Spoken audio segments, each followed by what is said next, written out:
¿cierto? Entonces es 28 y 29. Amén. Capítulo 29, versículo 1. Dice así la palabra de Dios: el hombre que reprendido endurece la cerviz, de repente será quebrantado, y no habrá para él medicina. Amén. Pueden sentarse, amados hermanos. Nos está hablando aquí el libro de Proverbios. Bueno, ¿qué es la cerviz? Primero que todo, la cerviz es el cuello, ¿cierto? Pueden sentarse. ¿Qué es corazón, pastora? ¿Qué es la cerviz? El cuello, la cerviz es el cuello. Ah, yo creí que era el corazón, No. era decía su corazón. El cuello. Dice allí, el hombre que reprendido endurece la cerviz, de repente será quebrantado y no habrá para él medicina. O sea, toda aquella persona que es rebelde, ¿cierto? Cuando es reprendida, le va a ir bien mal, ¿cierto? Es una metáfora que es derivada de animales de tiro, ¿sí? Esos animales obstinados, como los bueyes, ¿sí? Que ellos tenían que ser, ellos se les ponía un yugo para que ellos hicieran pues las labores del campo, pero algunos no sujetaban su cuello y se endurecían y eran rebeldes. Sí, entonces así hace la referencia que hay personas, hay hombres que aún se les está reprendiendo y son duros, ¿sí? Oponen resistencia al amo, ¿cierto? Dice la Biblia que el Señor Jesús dice que Cristo llama que su yugo es fácil y ligera su carga, ¿sí? O sea, no es algo difícil, pues imposible de llevar, sino que es posible, ¿cierto? La reprensión no es motivo de gozo al principio, pero dice que los hijos de Dios todos somos participantes de la reprensión, porque el que no participa en la reprensión y de la disciplina, entonces no es hijo, ¿cierto? Solo los hijos son los que se someten a sus padres. Bien, en la Biblia podemos ver algunos casos de hombres que no se sometieron, como Dotán, Abirán, Belsasar, ¿sí? Pero ¿qué les pasó luego a estas personas? Les llegó el castigo, ¿cierto? Dice la Biblia que a los hijos de Coré, se abrió la tierra y se los tragó, ¿cierto? O sea, miren, nada más y nada menos. Y a Belsasar, ¿qué le pasó también? Que también ese mismo día murió, ¿cierto? El día que por él pues tener un poco las cosas del templo, ese mismo día murió. O sea, ellos no se sometían, aún habiendo escuchado, ¿no? Lo que le había pasado al abuelo Nabucodonosor, no hizo caso, pero dice, de repente será quebrantado y no habrá para él medicina. Entonces, aquellos orgullosos, aquellos que son altivos, no hay quien cure el dolor, sino que viene el castigo. Mire que Dios avisa, Dios da advertencias antes de enviar castigos a las personas. Dios advierte del peligro, pero hay muchos que aún así no hacen caso de la disciplina, sino que se endurecen y les viene lo peor. O sea, que el Señor nos libre de que si alguien nos reprende conforme a la palabra de Dios, por supuesto, Dios nos libre de qué, del orgullo, de la altivez y de no aceptar esa reprensión. Amén. Porque ya sabemos lo que le pasa a aquellos rebeldes. Versículo 2 dice: cuando los justos dominan, el pueblo se alegra, mas cuando domina el impío, el pueblo gime. Qué duro es conseguir a gobernantes justos, ¿no? Son escasos, no solamente en nuestra época, sino en todas las épocas. ¿Por qué? Porque siempre tienen la tendencia hacia el mal, ¿cierto? Hacia poner cargas, aumentar los impuestos y todo esto, ¿no? Un ejemplo de un gobierno justo que podemos ver en la Biblia, ¿cuál fue? Más o menos justo el de Salomón, ¿cierto? Un gobierno de prosperidad. Durante el reinado de él hubo prosperidad, hubo abundancia, ¿cierto? Y vemos el caso contrario del hijo, ¿no? Que el hijo de él, Roboam, fue un gobierno que se endureció, o sea, puso duras todo lo que el padre había logrado. Él vino y lo echó por tierra, sí, porque no fue un gobierno justo, sino que fue un gobierno de un hombre impío que no escuchó, ¿cierto? Y el pueblo gemía, o sea, no tenía a los ancianos a su favor. Versículo 3 dice: el hombre que ama la sabiduría alegra a su padre, mas el que frecuenta rameras perderá los bienes. Entonces, qué bueno ser padres de hijos que amen la sabiduría. ¿Por qué? Porque ¿qué va a causar? Alegría. Ya qué bueno que tener esos hijos sabios, que obedezcan la palabra de Dios, que amen la sabiduría, que sean obedientes a la palabra de Dios, porque son alegría de los padres. Dice, pero aquel, el que frecuenta rameras perderá los bienes. Habla ya de hijos mayorcitos, ¿cierto? Que tal vez tienen dinero, pero que pronto disiparán todo. Si frecuentan rameras, ¿qué pasará? Perderán los bienes. Así pues, vemos en la Biblia el caso del hijo pródigo, ¿cierto? Que despilfarró la herencia que el padre le había dado, ¿cierto? ¿Y por qué? ¿Por qué pasan estas cosas? ¿Por qué se pierden los bienes? Bueno, porque muchas veces atraen enfermedades, ¿cierto? Sobre su cuerpo. O sea, ese pecado, ¿no? La fornicación o el adulterio, cualquiera de los dos pecados, trae maldición económica. ¿Sí? Eso trae ruina al hogar. Sí, porque imagínense un hombre que contrae enfermedades, ¿cierto? Enfermedades graves, ¿qué va a pasar? Va a tener que invertir mucho de su dinero en salud. Sí, atraerá pobreza y miseria. Entonces,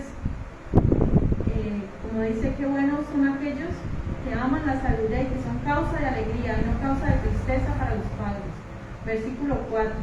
Dice, el rey con el juicio afirma la tierra, mas el que exige presentes la destruye.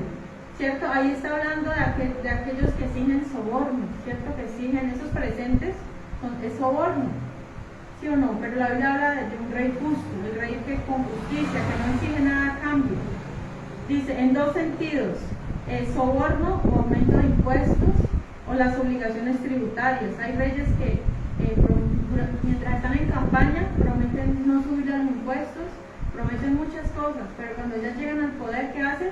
Todo lo contrario, ¿cierto? Se van en contra del pueblo, aumentándole los impuestos, aumentándole las obligaciones y aún exigiendo sobornos. Bien, versículo 5. El hombre que lisonjea a su prójimo retiende delante de sus pasos. Bien, ya sabemos que las lisonjas son palabras suaves, que no son halagos, que no son reales, que no provienen del corazón, sino que es como para obtener algún beneficio, ¿sí? Y no queremos decir que de pronto sea malo decirle a alguien, darle de pronto un cumplido a alguien. En cierta medida es bueno siempre y cuando sea de su corazón, sea algo sincero, ¿sí? Usted puede decir, qué bien te ves hoy, o qué bien hiciste eso, o cómo estabas de bien vestida, o sea, eso es bueno, ¿cierto? Siempre y cuando sea del corazón y no sea hipócritamente. Pero ¿qué es una lisonja? Una lisonja es algo que de pronto, más allá de lo que la persona siente. Por ejemplo, yo necesito que la hermana me preste plata, entonces yo empiezo, ay hermana, usted cómo está de bonita hoy, usted que se echa en el cabello, que le huele tan bien, y empiezo a decirle pues un poco de cosas para hacerla sentir bien, que no salen del corazón. Hermana, necesito que me preste platita. Entonces ya usted se da cuenta que eso es una lisonja, ¿sí? ¿Por qué? Porque yo lo hago para obtener un beneficio de ella, ¿sí? O sea, es algo fingido, es algo hipócrita. ¿Pero qué dice allí? Estamos en el 5. El hombre que lisonjea a su prójimo retiende delante de sus pasos. ¿Por qué? Porque ella va a pensar que es verdad lo que yo le estoy diciendo, y entonces ella de pronto va a decir, ay, sí, yo me veo bien, y de pronto le estoy creando algo que no es cierto de ella, sí, algo que de pronto la va a hacer, o sea, en lugar de hacerla sentir bien, la va a poner en las nubes, haciéndole pensar cosas que no son. ¿Ya? Entonces, no creamos, cuando sea una lisonja, no nos creamos eso. ¿Por qué no? Porque no es algo sincero, ¿sí? Dice, esto es aplicable en dos sentidos. Creerse las adulaciones es creer falsedad y promueve el orgullo, ¿sí? ¿Por qué? Porque la persona, ay, sí, yo me veo bien, y se cree pues todo eso. Dice, la adulación, su objetivo es obtener algo del adulador. Por ejemplo, los vendedores, usted ha visto que ellos son bien aduladores, los vendedores, que le dicen a uno, venga, mi rey, pasa, y lo traten a uno bien. ¿Pero por qué? Porque quieren obtener de nosotros algo, ¿cierto? Que le compremos el producto. Ya sabemos que Los vendedores no hablan sinceramente. O por ejemplo, si uno se mide algún vestido, ay, cómo te quedó de bien y todo eso, así sea mentira, ¿cierto? Ellos con tal de vender nos pueden decir cualquier cosa por obtener de nosotros la ganancia, ¿cierto? Entonces cuidémonos de eso, de nosotros adular, o sea, sí, no dar pues algo sincero del corazón, sino falsedad. Y también a escuchar, sí, que uno ya sepa cuando alguien nos está adulando y sabemos que no es real. Versículo 6. En la transgresión del hombre malo hay lazo, mas el justo cantará y se alegrará. Bien, ¿qué es la transgresión? La transgresión es el pecado. El pecado es una trampa para su propia vida. Ellos mismos caen en ella y es causa de tristeza, ¿sí? La transgresión es el pecado que nos hace a nosotros mismos caer, es como una trampa, ¿sí? ¿Y qué es motivo? De tristeza, ¿sí? Porque luego el pecado atrae tristeza, atrae muerte y todo es maldición. O sea, las consecuencias del pecado son maldición. Pero en cambio dice, mas el justo cantará y se alegrará. ¿Por qué? Porque el justo obedece a Dios con sus labios, si no cae en ese lazo, en esa trampa, sino que obedece a la ley de Dios, y en sus labios hay cántico de alabanza. O sea que en nuestros labios, ¿qué debe haber siempre? Cántico de alabanza y alegrarnos, ¿sí? ¿Por qué? Porque estamos haciendo lo correcto. O sea, siempre que estemos haciendo lo correcto, obedeciendo a Dios, en nosotros debe haber alegría, ¿cierto? Es motivo de alegría amar al Señor y ser fiel a Dios, mientras que para los inconversos, para los impíos, es motivo de tristeza. ¿Por qué? Porque están cayendo en sus propias redes. El pecado es una red que envuelve a las personas y las hace caer, las pone tristes. Bien, versículo 7. Conoce el justo la causa de los pobres, mas el impío no entiende sabiduría. Si ni les importa, no les interesa. Pero ¿qué palabra nos debe caracterizar a nosotros? La compasión, ¿sí? La misericordia, la compasión. Los impíos no entienden de esto, ellos solo buscan su propio interés, su propio beneficio, pero el justo debe buscar y amar a los demás, ¿sí? Y mire que estos hombres impíos tratan a los pobres de una manera mala, pero la Biblia que nos dice que debemos tratar al pobre como si fuera una persona que tuviera mucho dinero, ¿sí? Que nos ocupemos, o sea, que la causa de él sea importante para nosotros, que no nos fijemos si la persona tiene o no dinero, ¿sí? Porque el impío solamente hace bien a los que le pueden recompensar, pero eso es lo que dice la Biblia. Dice, conoce el justo la causa de los pobres, y no importa que sea pobre, le hace justicia, mas el impío no entiende sabiduría. Versículo 8, dice, los hombres escarnecedores ponen la ciudad en llamas, mas los sabios apartan la ira. ¿Quiénes son los escarnecedores? Los burladores, ¿cierto? Ellos, mire, aquellas personas burladores, estos escarnecedores son un nivel alto de necio, ¿sí? O sea, es la necedad pues, en su máxima expresión. Estos escarnecedores son capaces de destruir la ciudad.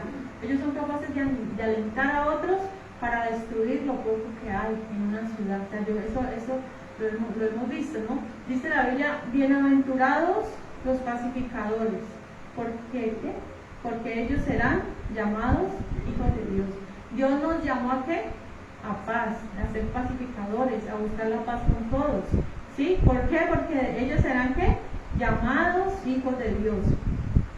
Bien, entonces a estas personas escarnecedores no les importa poner a otros en contra, pues, para que hagan algo en contra de la ciudad. Vamos a dañar este parque, vamos a destruir esto, los bienes pues comunes de todos, a ellos no les importa, ¿sí? Son los escarnecedores, no les importa destruir todo. Pero ¿qué hacen los sabios? Apartan la ira. Los sabios al contrario buscan pues la paz entre unos y otros, buscan pues o sea, disipar el enojo, ¿sí? Ellos hacen disipar y que cada uno se vaya a su casa, mientras que los necios, los escarnecedores buscan la destrucción. Versículo 9.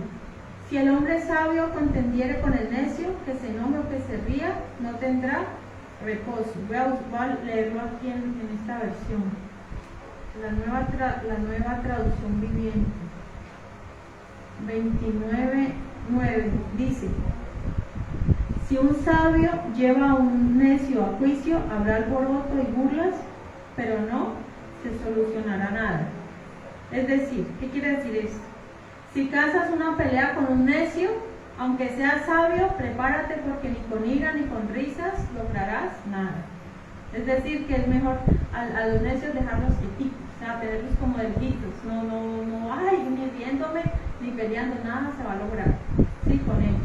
Entonces, dejar quietico, no hay necesidad de alborotar a los necios, mejor quieticos, simétricos con ellos, porque nada se consigue con ellos. Versículo 10.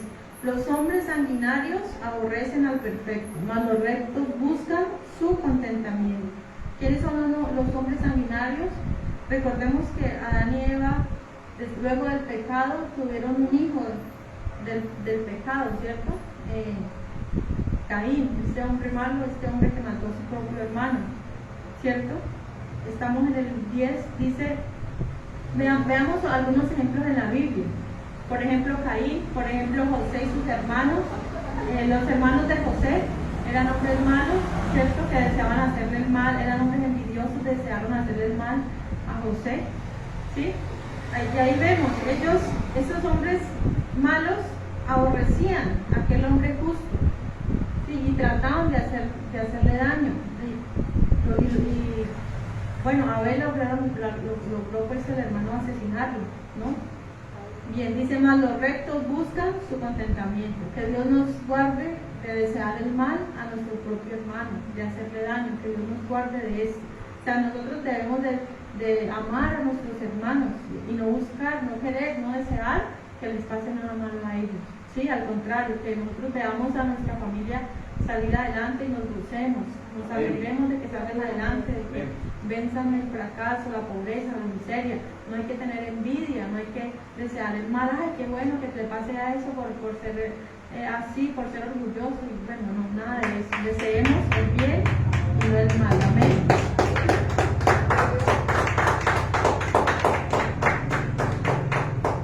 Versículo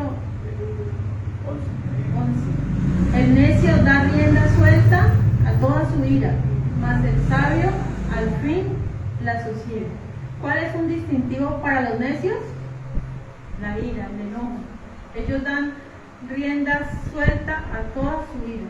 Sí, ellos no se controlan, los necios no piensan para hablar, sino que ellos van en cualquier momento, estallan, explotan, y ese es un distintivo de los necios. Sí, la ira, el enojo, el mal genio.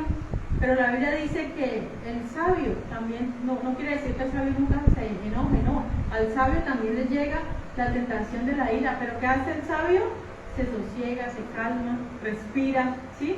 Se controla. La Biblia dice que Dios no nos ha dado espíritu de cobardía, de temor, sino de dominio propio, ¿sí? O sea, nosotros tenemos, es un fruto del espíritu, el dominio propio. Podemos controlar la ira, podemos controlar las pasiones, los deseos, todo eso podemos someterlo.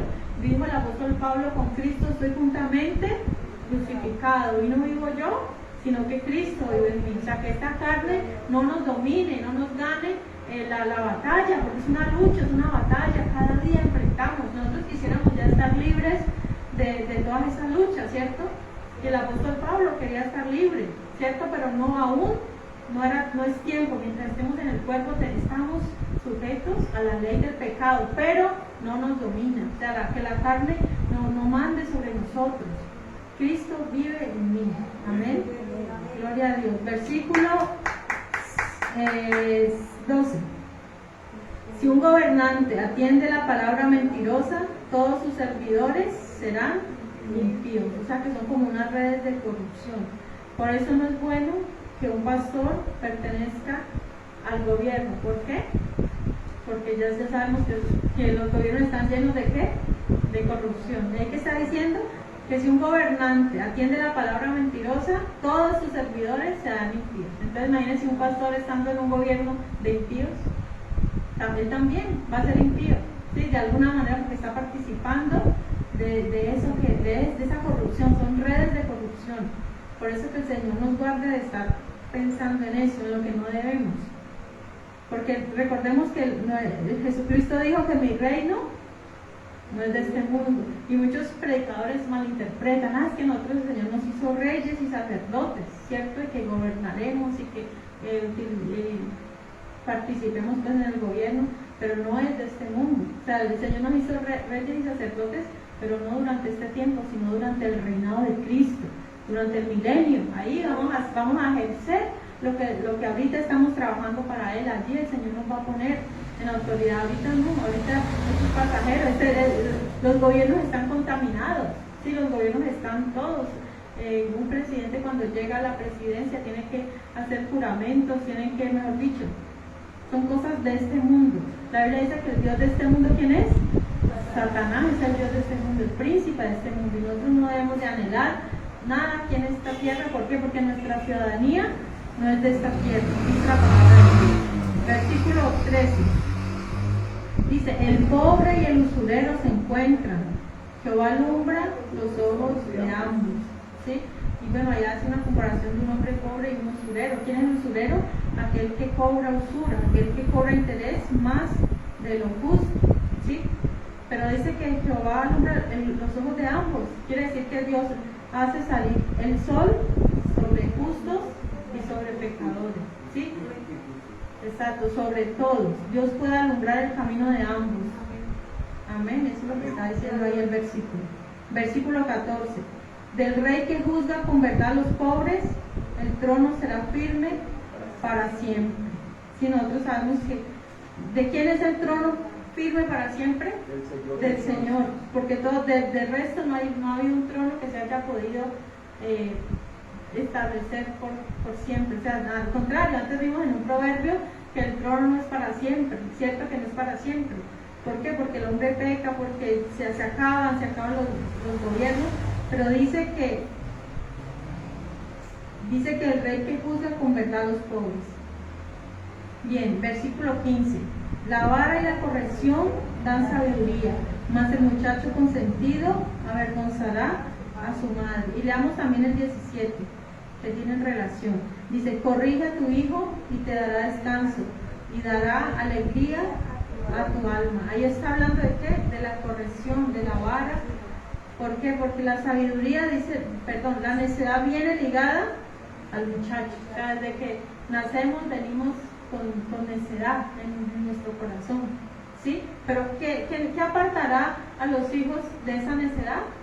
La vara de la corrección. ¿Sí? La vara de la corrección. ¿Qué mal es encontrar con esos muchachitos que de pronto hacen pataletas en la calle porque no le dan algo? ¿Sí los han visto? Y los celulares, mire que yo hace días vi un video de un niño, de un joven, que la mamá le quitó el celular porque todo el día estaba jugando ahí con los videojuegos, todo el día estaba ahí.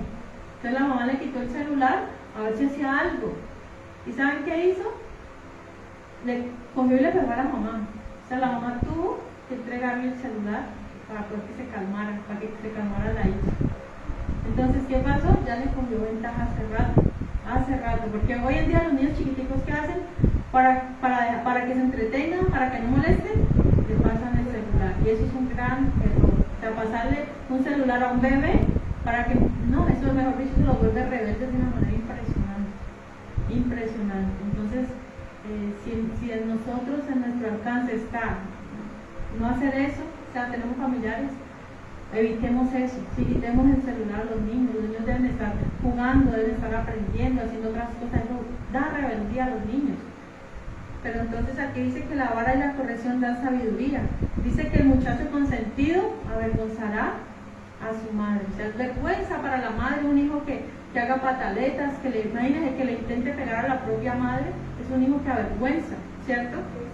Y el versículo 17 dice: corrige a tu hijo y te dará descanso, y dará alegría a tu alma. Qué bueno es un hijo que es corregido, un hijo que es educadito, que da gusto hablar con un niño así, ¿cierto? Y no con un niño grosero, un niño rebelde, un niño que no le pueden decir nada porque ya le está levantando la mano a la mamá. Y el versículo 16: cuando los impíos son muchos, mucha es la transgresión, mas los justos verán la ruina de ellos. O sea que se multiplican así como una plaga los impíos, ¿no? Es mucho el pecado, mucha la maldad, cuando hay muchos impíos. Pero ¿qué pasa? Los justos van a ver la ruina de ellos. ¿Sí? Ahí va a haber o sea, tarde o temprano les llega la caída, aunque se multipliquen, les va a llegar su hora. Todo tiene su recompensa. Versículo 18. Sin profecía el pueblo se desenfrena, mas el que guarda la ley es bienaventurado. Miren, nosotros para nuestros días, bueno, para el tiempo del Antiguo Testamento, la profecía era vital. ¿Sí? ¿Por qué? Porque Dios hablaba a través de sus profetas. Sí, la ley, los profetas, era vital. Cuando no había profecía, el pueblo se desenfrenaba, ¿cierto? O sea, necesitaba una palabra profética o sea, el propósito de la profecía no es predecir el futuro, ¿cierto? Decir, esto va a pasar, no. El propósito de la profecía, ¿cuál era? Que el pueblo siguiera la ley de Dios. O sea, que si se desviaban del camino del Señor que iba a pasar, les iban a venir consecuencias. Ese era el propósito de la profecía, que el pueblo mantuviera firme en el camino del Señor, que no se alejaran porque vendrían unas consecuencias. Y hoy en día podemos decir lo mismo, la profecía también está para nosotros, para su iglesia. ¿Para qué? Para que no nos desviemos del camino del Señor, para que sepamos que la profecía es fiel y verdadera. Lo que está en el libro de Apocalipsis y en muchas otras partes de la Biblia, profecías que aún no se han cumplido. ¿Para qué son? Para que creamos, para que estemos fieles, para que no nos apartemos del camino del Señor, que creamos que es verdad. Pero hoy en día dice la Biblia que la palabra de Dios es la profecía más segura para nosotros. No necesitamos de que un profeta venga y nos diga el futuro, es que usted va a hacer esto. No necesitamos eso. Aquí en la palabra está todo lo que nosotros necesitamos. Ella es la palabra profética más segura. Dice, sin profecía el pueblo se desenfrena, mas el que guarda la ley es bienaventurado. Entonces necesitamos guardar la palabra de Dios y obedecer la palabra de Dios, y de esta manera somos bienaventurados. Y no estamos necesitando escuchar profetas. Hay iglesias hoy en día o denominaciones que se encargan solamente de traer profecía para que la gente esté animada. Entonces cuando viene el profeta dice que está en avivamiento, ahí sí que hay bendición, pero no queremos obedecer algo tan simple como es dejar la ira, dejar el chisme, dejar el orgullo. Eso es lo que debemos obedecer. Esa es la palabra profética que nos está hablando, algo tan simple, ¿sí? Porque nosotros todos queremos, sí, póngame la mano y profeticen. Eso queremos todos, y eso es lo que abundan hoy en día. Las iglesias están sedientas, pero no de la palabra de Dios, sino de una palabra profética, una palabra de prosperidad, una palabra de bendición, ¿cierto? Pero no queremos obedecer lo simple, que es dejar la ira, dejar el enojo, dejar el orgullo. Sí, lo que aquí nos está diciendo, obedezcamos la palabra. Dice, el que obedece la ley de Dios es bienaventurado. ¿Bienaventurado qué es? Feliz, ¿cierto? 3 veces feliz. O sea, lo que el Señor desea de nosotros, que seamos felices con su palabra, obedeciendo la palabra de Dios. Esto debe traernos contentamiento, esto debe traernos alegría. Sí, que salgamos de este lugar, qué bendición, voy a obedecer la palabra de Dios.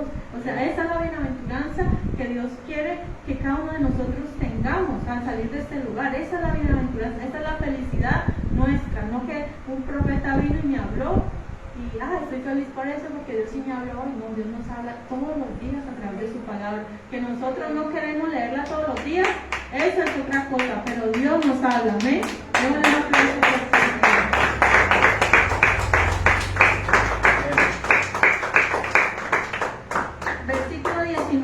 Dice, el siervo no se corrige con palabras, porque entiende, mas no hace caso. Bueno, no se refiere a todos los siervos, ¿cierto?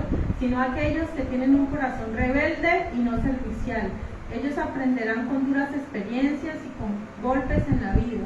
Leamos ahí en Lucas 12:47. O sea, no todos los siervos son iguales, ¿cierto? Pero hay unos siervos que sí son rebeldes.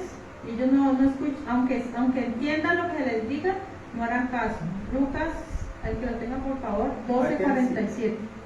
Aquel siervo que conociendo la voluntad de su Señor no se preparó ni hizo conforme a su voluntad, recibirá muchos azotes. Bien, ¿sí ve? Recibirá muchos azotes. ¿Por qué? Porque es una persona que, aunque sabía cuál era la voluntad de su Señor, no hizo caso, fue rebelde. ¿Qué le esperan? Azotes. Ahí está hablando de eso, ¿cierto? Aquí dice, no hace caso, o sea que ya con azotes es que entiende. Versículo 20, dice, ¿has visto hombre ligero en sus palabras? Más esperanza hay del necio que de él. Aquellas personas que hablan mucho, ¿no? Dice, debemos de cuidarnos muy bien, ¿no? En el libro de Santiago nos habla mucho acerca de qué, de refrenar la lengua, ¿cierto? ¿Por qué? Porque la lengua es un miembro pequeño, pero que se trata de grandes cosas, y que un bosque grande puede ser encendido por una lengua que es pequeñita, pero que puede armar, mejor dicho, un problema, un bochinche, ¿cierto? Una bronca bien grande, algo bien horrible. ¿Por qué? Por la lengua, por no saber refrenar la lengua. Pero ahí dice que, mire, aún peor que el necio. Entonces, ¿quién es peor que el necio? El que es ligero en sus palabras, el que no piensa para hablar, el que no medita, el que no dice, bueno, ¿qué pasa? Si yo digo esto, ¿qué va a pasar? Sino que va soltando lo que tenga que soltar y no medita lo que va a decir. Entonces, mucho cuidado con ser ligero al hablar, o sea, tenemos de primeramente meditar, ¿cierto? Hay que pensar antes de hablar, ¿cierto? Y no hablar y después pensar. Bien, versículo 21. Bueno, porque ahí podemos poner un ejemplo, ¿cierto? Por ejemplo, un vaso de agua. Si nosotros llegamos y botamos un vaso de agua, se botó, ya no lo podemos recoger, ¿cierto? No hay manera de que lo recojamos, o si soltamos, por ejemplo, una almohada que tenía muchas plumas y las tiramos al aire, es muy difícil volver a reunirlas, ¿cierto? Así mismo, si nosotros hablamos, ya una vez que la palabra salió de nuestra boca, ya no la podemos regresar, ¿cierto? No hay manera de regresar, ya las ofensas están, ¿cierto? Aunque se pida perdón, bueno, sí, es válido, obvio, hay que pedir perdón, pero ya queda la herida, ya son cosas que uno, por más que quiera decir, no, retiro lo dicho o me retrato, pues ya es muy difícil. Versículo 21. El siervo mimado desde la niñez por su amo, a la postre será su heredero. Hay siervos que nacen en casas y a ellos los miman, y al final, ¿qué pasa? Les van a quitar la herencia a los hijos, se la van a dar a ellos, ¿cierto? ¿Por qué? Porque son mimados y ellos pues se van a creer con derechos. ¿Por qué? Porque los mimaron desde siempre. Bueno, versículo 22. El hombre iracundo levanta contiendas y el furioso muchas veces peca. Dice la Biblia que la ira del hombre no obra la justicia de Dios. ¿Sí? Eso está en Santiago 1:20. ¿Sí? Hombre de ardor. Un pecado conlleva a otro pecado y abundan las transgresiones. Entonces, qué mal es una persona que con facilidad se aira, ¿no? Ya habíamos hablado ahorita de eso, ¿cierto? Levanta contiendas. Claro, una persona que es furiosa pues peca de muchas maneras. ¿Por qué? Porque un furioso se enoja, ofende a otros, ¿cierto? En estos días nos vi un video, no sé si ustedes vieron un video de una señora en una aerolínea porque no le resultaron como que unas tarjetas, y entonces cogió los computadores y los tiró de las oficinas. O sea, ¿para quién es el daño? Para ella, porque ella le va a tocar pagar todos los daños que hizo, todas las computadoras y todo lo que dañó, todo eso le toca pagarlo a ella. Entonces mire que la furia no lleva nada bueno. ¿Sí? ¿Cuántas personas no han terminado en la cárcel, presos? ¿Por qué? Por no controlar su temperamento, la ira. Hay que controlarse, o sea, hay que controlarlo. Sí, muchas veces han matado, incluso, o sea, han asesinado a otros por no calmarse. Se toman malas decisiones de la misma manera. ¿Por qué? Por no controlarse. Ayer nomás el canadiense que golpeó policía también pasó y lo golpeó, pero igual lo meten a preso porque está golpeando a un servidor público. Hay personas que creen que hacen mucho, que hacen mucho no, es peor, o sea, lo que llega de nada les sirve. Por un momento de ira pueden pasar, o sea, después se arrepienten cuando ya para qué, o les toca pagar fianzas altísimas que a veces no tienen ni para pagarlas. Versículo 23. La soberbia del hombre le abate, pero al humilde de espíritu sustenta la honra. Nuevamente, ¿no? Nuevamente el Señor. ¿Se ha notado usted que el libro de Proverbios habla mucho acerca de la soberbia, acerca del orgullo? ¿Se ha notado mucho eso? ¿Sí? ¿Por qué será? porque es algo que va de nosotros. O sea, el orgullo es algo que es parte de nuestra naturaleza. Sí, recordemos cuál fue el pecado de Lucifer, la soberbia, el orgullo, ¿cierto? El querer ser igual a Dios, ¿cierto? Exacto. Entonces, ese pecado trae otros pecados, ¿cierto? Entonces, nuevamente el Señor nos habla acerca de la soberbia. Qué feo es encontrarse con una persona altiva, ¿no? Que no se le puede hablar nada porque es altivo, se reconocen inmediatamente. Dice, pero al humilde de espíritu sustenta la honra. Entre más alto una persona se suba, más estrepitosa va a ser la caída, ¿cierto? Entre más se enorgullezca, su caída va a ser peor, más abajo, desde más arriba va a caer. Que Dios nos guarde de eso. Sí, ser orgulloso es un gran defecto, es algo muy malo, y el Señor dice que mira de lejos al altivo. Sí, si de pronto alguna vez nos sentimos orgullosos, ¿qué debemos hacer? Ir a dar una vuelta al cementerio, ¿cierto? Y ahí vamos a ver que hay personas más estudiadas, que alcanzaron mejores cosas que nosotros, y sin embargo el mundo sigue igual. O sea que nadie es mejor que nadie, no nos creamos mayores, no nos creamos, es que yo, no, el Señor siempre nos manda a ser humildes, sí, humildes. La Biblia dice, aprended de mí, que soy manso y humilde de corazón, y hallaréis, ¿qué? ¿Qué hallaréis? Exacto, descanso, reposo para vuestras almas. O sea que en el Señor, que es humilde de corazón, encontramos reposo. Qué bueno es encontrarnos con nuestro Padre Celestial, que Él, aunque es dueño de todo, Él no se enorgullece. ¿Sí? Él dejó, Él se humilló a sí mismo, ¿sí? Por convertirse en un ser humano, una humillación para Él. Claro, Él siendo Dios, imagínense, no tenía necesidad, pero se humilló hasta hacerse hombre, ¿cierto? Hasta ser semejante a nosotros, y vivir entre nosotros, y morar entre nosotros. Entonces aprendamos de Él, tenemos mucho que aprender de nuestro Señor Jesucristo. Sí, hay muchos predicadores el reverendo, el apóstol, el querubín, mejor dicho, tienen todos los títulos. Cuando Jesucristo nunca se presentó de esa manera, sino que el Señor Jesucristo siempre dijo, Él vino a servir y no a ser servido. O sea, el Señor Jesús siempre se identificó como un servidor. O sea, en su primera venida, Él vino a servir, Él vino a mostrarnos obediencia y humildad, mansedumbre, ¿sí? Así como los bueyes, como las ovejitas, que ellas son humildes, así el Señor Jesús mostró humildad. ¿Quién somos nosotros para creernos más, cierto? A veces, mire, yo veo unas clases que son muy, muy buenas los viernes, ¿sí? De la Sociedad Bíblica Colombiana, pero yo veo que al presentar al conferencista empiezan a nombrar todos los títulos que tiene. Empieza con o sea, a veces se demoran como 10 minutos mencionando todos los títulos de este predicador. Y yo digo, pero ¿es tan importante eso? Teólogo en ciencias, doctorado en divinidad, y empiezan, y digo, ¿es importante todo eso? O sea, yo digo que eso es irrelevante, ¿cierto? Si alguien va a dar la palabra de Dios, lo más importante es que se deje usar por el Señor y ya. El Señor Jesús, por ejemplo, Él nunca se promocionó de esa manera. Entonces, esa partecita a mí pues me parece un poquito exagerada. O sea, no estudiemos lo más que podamos y consigamos, ojalá, muchos títulos en la vida. Son importantes, pero nunca que eso nos haga ver a un hermano, nos haga verlo menos que nosotros, porque todos delante de Dios, todos somos iguales. Y si estudié 5 años en la universidad o voy a seguir estudiando, eso no me hace más que otro, soy igual. Y todos somos iguales, estamos en la misma lucha, ¿sí? Estamos en el mismo nivel, no hay un nivel mayor.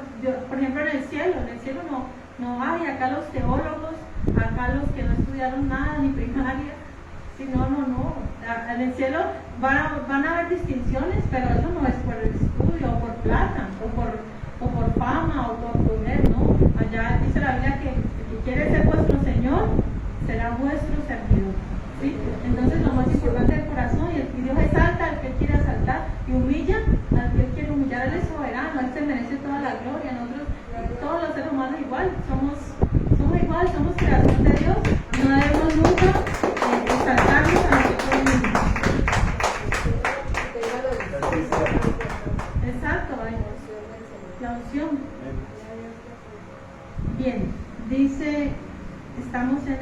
24, ¿cierto? El cómplice del ladrón aborrece su propia alma, pues oye la imprecación y no dice nada. Imprecación se refiere a juramento, ¿sí? Es como que una persona oye el juramento que está haciendo el ladrón y no dice nada porque él también es culpable, o sea, es como un cómplice, ¿sí? Está diciendo, sí, yo juro que yo no hice nada, y es mentira, porque él se queda calladito, él sabe que es cómplice, que ahí mismo se van los dos, o sea, que los dos se tiran, pues. Versículo 25, el temor del hombre pondrá lazo, mas el que confía en Jehová será exaltado. ¿A qué se refiere este proverbio? Dice, no debemos temer al hombre, porque hay muchas personas que le tienen miedo al hombre. La verdad dice que no temamos al hombre o al que puede destruir nuestro cuerpo. O sea, ese no tengamos miedo del hombre. ¿Quién debe ser nuestro temor? El Señor, el que sí puede destruir nuestra alma y nuestro cuerpo en el infierno. Por ejemplo, vamos a dar unos ejemplos en la Biblia. Aarón, ¿sí recuerdan a Aarón? Que Aarón hizo un becerro. ¿Por qué? Porque tuvo miedo del pueblo. ¿Sí? Entonces, prefirió obedecerle a ellos que obedecerle a Dios. Ya estaba quebrantando los mandamientos, ¿cierto? Saúl también, ¿no? Exacto, aquí también tengo a Saúl. El caso de Saúl es cuando Dios le dijo que no comiera nada del anatema, ¿cierto? Y él lo hizo, él desobedeció a Dios. Exacto. Veamos otro caso. Pilato también tuvo miedo del hombre, ¿cierto? Otro caso, Pedro, ¿sí recuerdan? Cuando una sierva le empezó a decir, ay, sí, tú estabas con Jesús, tú eres de ellos, y que le empezó a decir, Pedro, que no, y se enojó y pataleaba, pero que sí, que no, le dio miedo, pues, ¿cierto? Tuvo temor, y ahí es cuando el Señor nos diga, no, ahí está el proverbio, dice, 25, el temor del hombre pondrá lazo, mas el que confía en Jehová, ¿será qué? Exaltado. Si hay otros dos casos, Abraham y Isaac, ¿sí recuerdan? Cuando Abraham andaba con la mujer, con su hermana, y le dio miedo de Abimelech, lo mismo Isaac, con Abimelech, o sea, en los dos casos, ellos tuvieron miedo y le dijeron, ay, ella es mi hermana, ¿cierto? Pero ¿qué pasó? ¿Quién tuvo más temor de Dios? Estos hombres, ¿cierto? Abimelech tuvieron temor de Dios, pero ¿cómo no nos dijiste? ¿Cierto? ¿Cómo no nos dijiste que era tu esposa? Entonces ahí tengamos temor de Dios y no al hombre. Sí, porque Dios es el que, a él es el que hay que tenerle miedo. Versículo 26. Dice, muchos buscan el favor del príncipe, mas de Jehová viene el juicio de cada uno. Sí, muchas personas de verdad quieren ser amigos del alcalde, ser amigos del presidente, ay, qué bueno ser amigo del concejal, ¿cierto? A ver qué nos pueden dar, porque todo es interés económico, ¿cierto? Hay para un trabajo, para esto y para lo otro. Y buscan el favor del príncipe. ¿Pero qué dice? Mas de Jehová viene el juicio de cada uno. O sea, tenemos que, igualmente, tenemos que tratar de ser amigos, pero de Dios. Dice la Biblia que Abraham fue llamado amigo de Dios. O sea, busquemos la amistad de Dios, no la amistad de un hombre. Sí, porque a veces nos engañamos, a veces hay gente que anda detrás de la amistad de un hombre y al final no sirve, al final no sirve para nada, pero si somos amigos del Altísimo, cuando dice la Biblia, guárdame, oh Dios, porque en ti he confiado. O sea, en el momento que estemos en angustias, ahí podemos invocar el nombre del Señor, que Él nos guarda. O sea, Él llega a donde otros no llegan. Él está allí, hay personas que confían en su riqueza, ¿cierto? Cualquier accidente, cualquier cosa mala que les pasa, ahí tienen el celular y llaman no, llama tal, que creen que tienen el dominio porque tienen dinero. Pero ¿qué pasa? Es mejor ser amigo de Dios aunque no tengamos dinero, porque Él nos puede ayudar, dice la Biblia, Él nos va a guiar aún después de la muerte. O sea, ¿qué es mejor, lo físico, lo material o lo eterno? Lo eterno, ¿cierto? Que confiemos en Dios, que Él nos puede ayudar, sea cual sea nuestra situación. Versículo 27, y terminamos, dice, abominaciones a los justos, el hombre inicuo, y abominaciones al impío, el de caminos rectos. Bueno, aquí al terminar este capítulo 29, llegamos a un final, digamos, de sentencias cortas de Salomón, o proverbios de Salomón como tal, porque ya vienen 2 capítulos nomás, pero ya es, digamos, la temática diferente, ya no son proverbios como tal, ¿sí? Sino que ya, bueno, de otra manera. Entonces, aquí dice, termina con esto, dice, abominaciones a los justos, el hombre inicuo, y abominaciones al impío, el de caminos rectos. Ya que existe, siempre va a haber el rechazo, un mutuo rechazo entre el bien y el mal, siempre va a haber ese rechazo.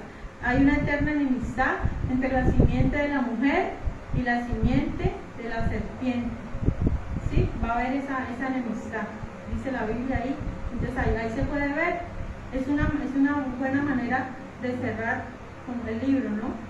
La diferencia entre justo e impío, entre necio y sabio, siempre va a haber esa, digámoslo así, esa discrepancia. Bien, con esto terminamos este capítulo. Yo sé que ha sido para nosotros de provecho, de bendición, o sea, ya como tal no vamos a encontrar otro proverbio que nos anime de pronto a dejar la ira, a dejar el enojo, el chisme, bueno, todas esas cosas, ¿sí? El odio, el orgullo, ya hemos visto bastante, allí ya se terminan esos proverbios, pero yo creo que ha sido suficiente. O sea, el Señor ha reiterado muchas veces lo mismo, ¿sí? Muchas veces ha hablado en contra de la pereza, ha hablado en contra del egoísmo, de no ayudar, como nos ha animado también a dar a otros, ¿cierto? En este capítulo es exactamente solamente una parte que habló de la compasión, pero nos ha animado mucho a que le demos a otros, ¿sí? A que sintamos compasión, que sintamos empatía, que sintamos el dolor de otros, que nos pongamos en el lugar de otros. O sea, esos proverbios yo creo que han sido de bendición, ya para mí han sido de bendición, y yo espero poder aplicarlos cada día en mi vida, y espero que sea para ustedes igual, que antes de enojarse por cualquier cosa lo mediten, ¿sí? Lo meditemos, que esa es la obediencia a la palabra, ¿sí? La obediencia a la palabra es eso. En el momento, aquí en la iglesia hay muchos que brincan, saltan, levantan las manos y todo eso, y quieren recibir el toque de Dios, pero cuando están afuera y están en la situación, ahí es donde verdaderamente nos ponemos a prueba si somos obedientes o no a la palabra de Dios. Ahí es el momento de reflexión, ahí podemos pararnos por un minuto y decir, bueno, esto es de Dios, esto no es de Dios, cuidaré mis palabras, mis labios, ¿sí? Desechemos de nuestros labios toda mentira, todo engaño, toda palabra necia que no salga de nuestra boca, porque acordémonos que dice la Biblia que de toda palabra necia que salga de nuestra boca, de ella daremos cuenta a Dios en el día del juicio, ¿sí? Entonces estemos de pie y que estos proverbios nos sirvan. Es algo básico, para nosotros es algo muy básico, pero si no obedecemos lo básico, ¿cómo vamos a obedecer lo que es más complejo, ¿cierto? Lo que demanda de nosotros más. Empecemos por obedecer algo tan básico como esto, pero que de estas pequeñas acciones demuestran si somos verdaderamente hijos de nuestro Padre Celestial o si somos simplemente necios, ¿no? Necios y rebeldes. Amado Dios.